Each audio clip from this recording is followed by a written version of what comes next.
Hey guys, welcome to another video review. This is another piece combined from the hands of Narin and then paint by the one and only Joe Dunaway. You'll see that I have actually a lot of Narin Joe Dunaway painted pieces. Probably I would have to guess one of the biggest in the world. And it's very specific. It's not just Narin, but it's a Narin resin kit painted specifically by Joe Dunaway. So I think there is another collector. He's a huge Predator Alien fan. I think he's in Europe. Been to his website.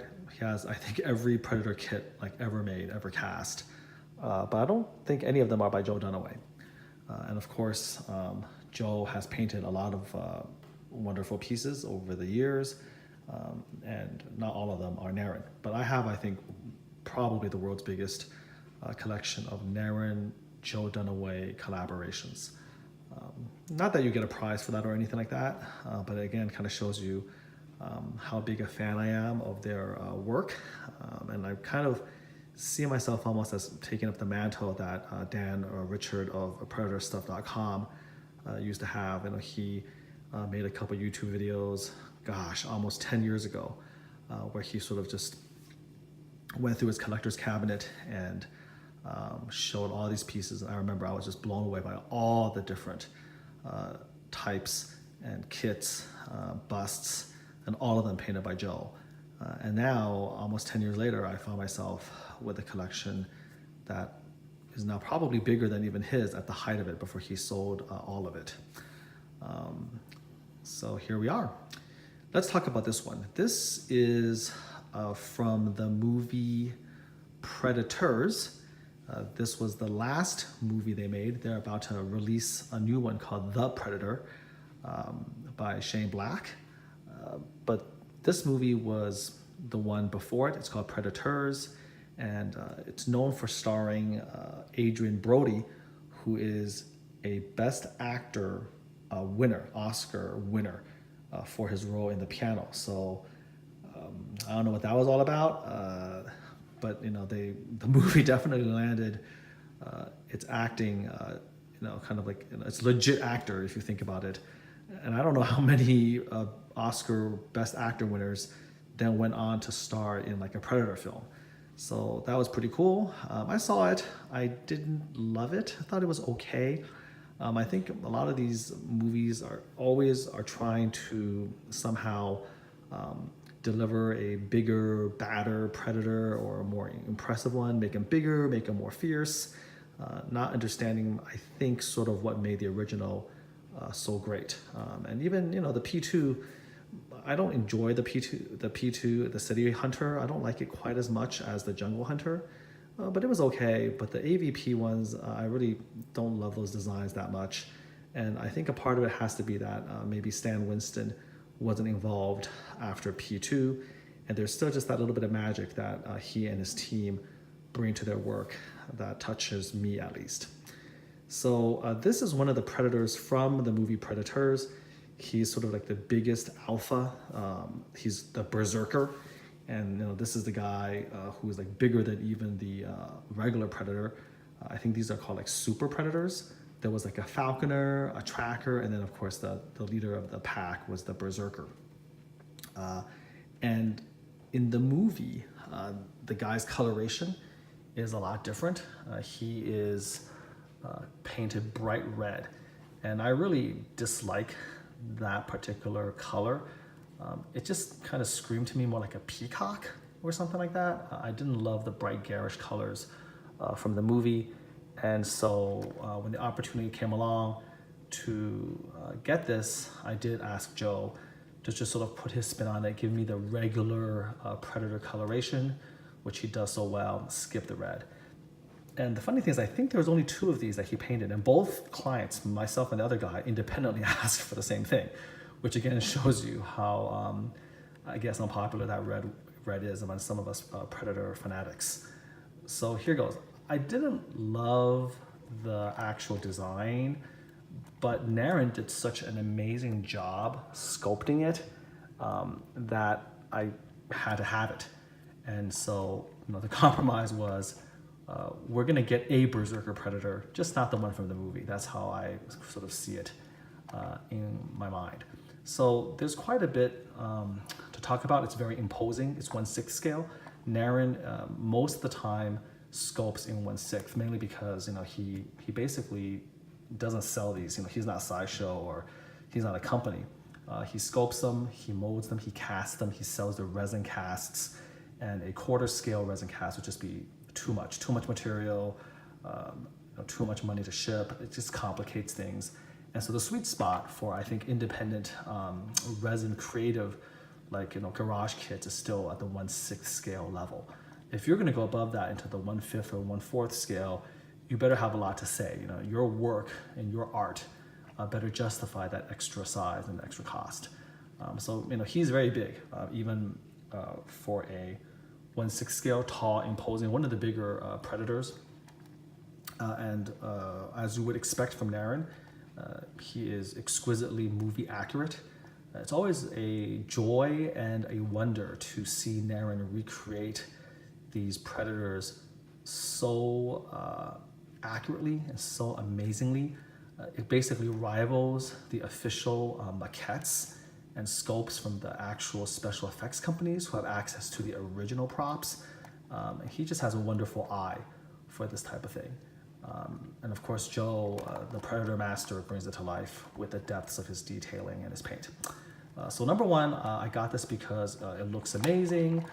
I love the pose. As you can see, the idea is that this is from the scene in the movie where the Berserker Predator has just ripped a person's spine and skull right out of the poor guy's back.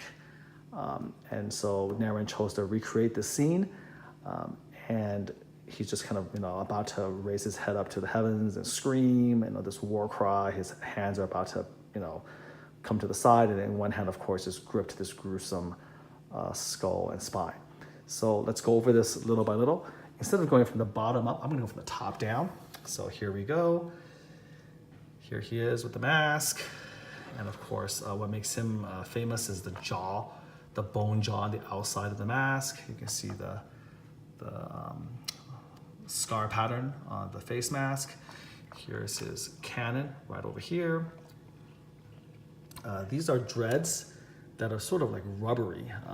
Joe told me one time he hated working with these, but I have to admit, they do look a bit better. They feel a little bit better than like the regular resin dreads. So I like them, but he didn't really love working with them. Here you can see the bit of the crown, okay, that the helmet isn't covering. You can see the little spines on the side. Excuse the beep, that's the dishwasher going off. Here's the spines right here, very nice. And then again, kind of a staple of Joe's work is the beautiful armor detailing, the gunmetal appearance that he puts on here. Then he put the spotting, the patterns. Again, looking very deep. You can see the hint of the veining underneath. Here you go here. This is all resin, by the way. It looks like leather, but that's just Joe's talents for detail coming out. You can see the little scales, the patterning of the spots. Love it. Here again is the gauntlet with the spike. Here's the hands. Here's the nail. Here's the gunmetal gauntlet on the other side. The pouch on the back. Again, the hair. Just beautiful.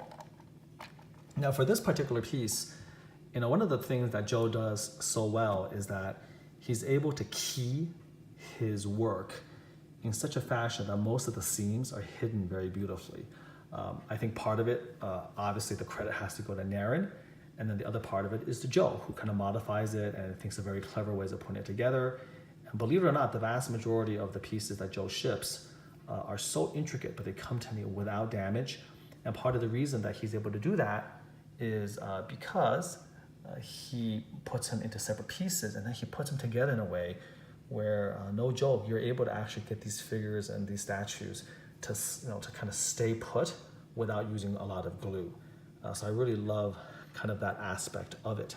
It takes a lot of planning and kind of ingenuity to get that to happen. And I think with this particular work, he started getting into sort of experimenting with using magnets to do it. So instead of having to rely on me gluing, which he never has, or instead of always kind of thinking, how am I going to key this in a way where it's not going to be a mess, he's basically using rare earth magnets. And in case you don't know, rare earth magnets are extremely powerful, such that even a very small magnet can hold very, very well. So I think he was sort of experimenting with it. And so for this guy, instead of having this just normally just sort of have a key and hole that he normally would, he experimented with magnets. So let me take it off to show you. So for that side plate, he would put a very tiny magnet here. You can see how tiny this is. This is, again, rare earth. And then there's like a little, divot right here. And then on the statue, this is the peg that would go into this divot. And then to sort of hold things together on the other side, you can see the other rare earth magnet there. To show you, look at how small that is. This is really, really tiny.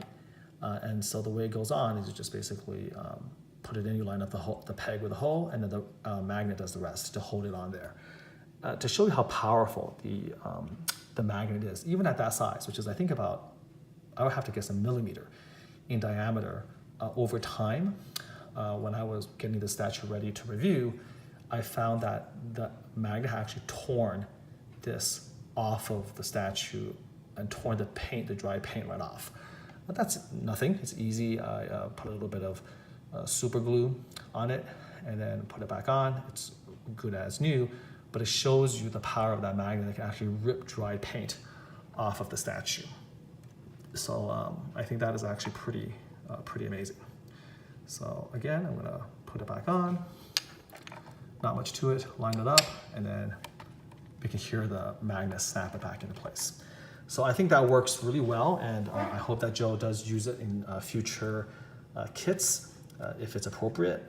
Nothing bigger than that, anything more powerful, and it could again cause damage to the paint. But little tiny millimeter rare earth magnets to put on little pouches or things like that would be great. For instance, for the alien king and queen, if you had just put a little tiny magnet on the head and the neck, that would have saved me from having to glue it. And so I think that's something definitely to think about in the future. So here's the highlights. Look at this skull. I mean, Narin sculpted this thing, and it looks like a real bloody human skull. That's amazing. When you look at, again, all the detailing of it. Let me turn it around a little bit.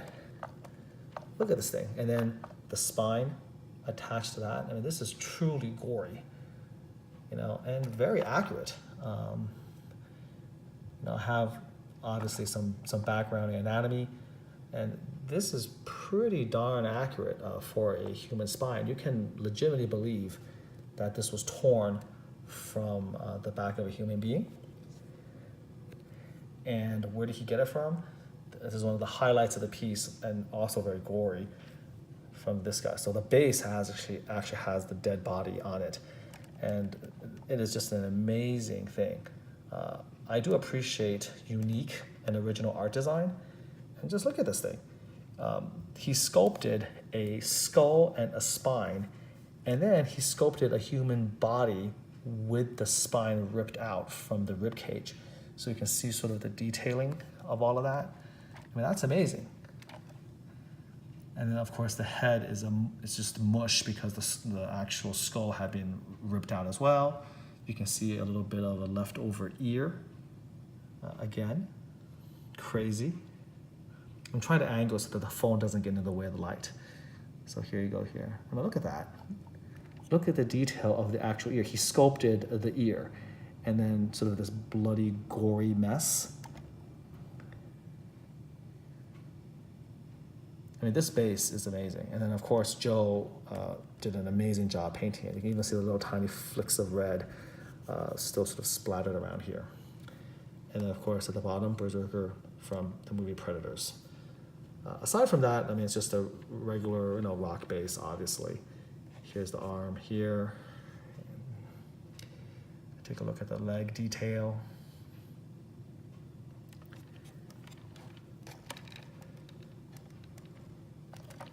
But that's pretty crazy. You can even see the suture marks on the skull.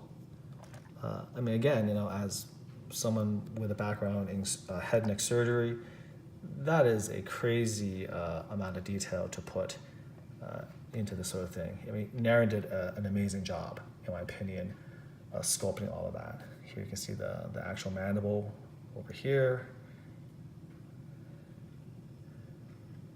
And then on this side, maybe the remnant of a face and the soft tissue of the eye, the upper lip. So one of the most striking bases I've actually ever seen. Trying to look over here. So there you go, and then just like in its entirety, you just see him spinning around.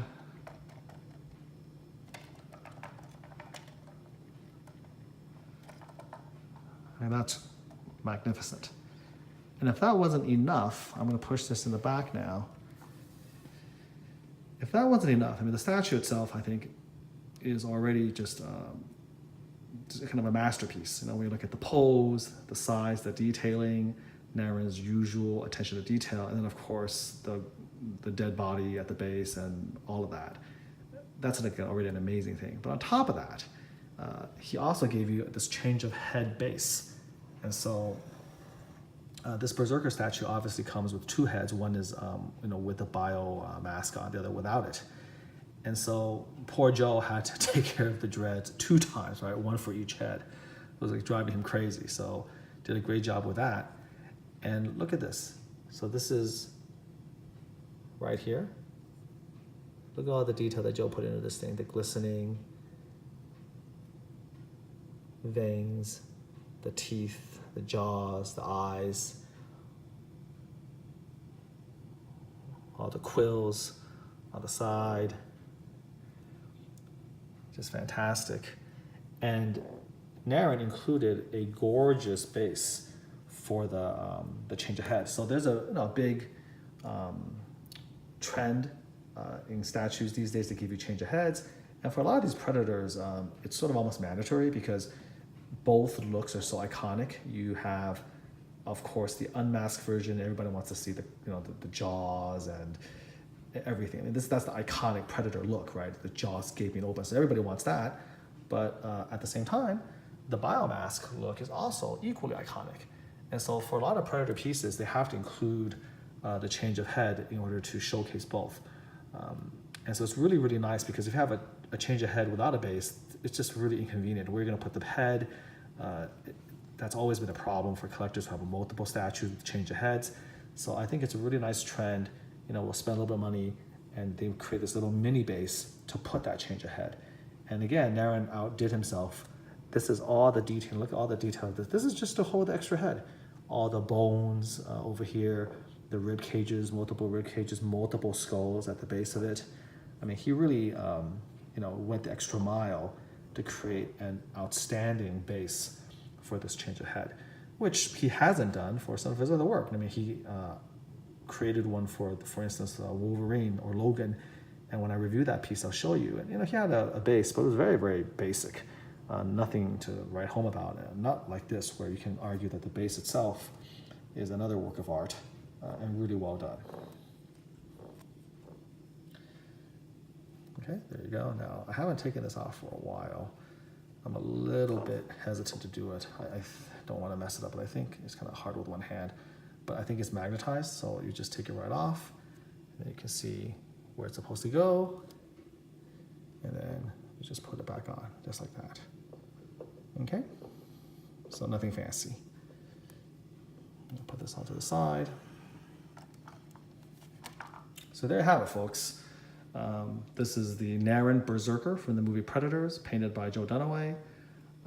Definitely, I think, a amazing piece, and not least of which is the anatomy of the base and how Narin sculpted essentially both the skeleton and the skull and the spinal column, as well as then how to utilize his knowledge of human anatomy and what he thinks would look right, and show like the gory soft tissue mess that's left behind when it's ripped out. So great job, and I hope you enjoyed that. And until next time, take care.